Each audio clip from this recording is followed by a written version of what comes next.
2500 سال پیش کمبوجیه پادشاه ایران پشت دروازه‌های مصر رسیده بود و می‌خواست این کشور رو فتح کنه. ارتش مصر خیلی قوی بود و شکست دادنشون تقریبا غیر ممکن بود. اما ایرانی‌ها یه راز خیلی مهم رو می‌دونستن. نقطه ضعف عجیب مصری‌ها گربه‌ها رو می‌پرستیدن و اونا رو نماد الهی به نام باستت می‌دونستن.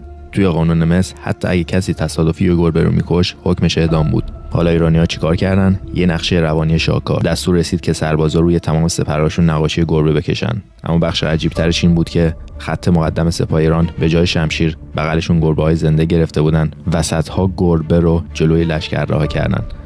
سربازای مصری خوششون زد. دستاشون میلرزید. اونا وحشت داشتن که اگه تیر پرت کنن به خدایانشون آسیب بزنن و نفرین بشن. نتیجه چی شد؟ ارتش مصر بدون مقاومت عقب نشینی کرد و تسلیم شد تا گربه‌ها چیزیشون نشه. این نبرد جنگی بود که ثابت کرد گاه شناختن باورهای دشمن برنده‌تر از تیزترین شمشیراست.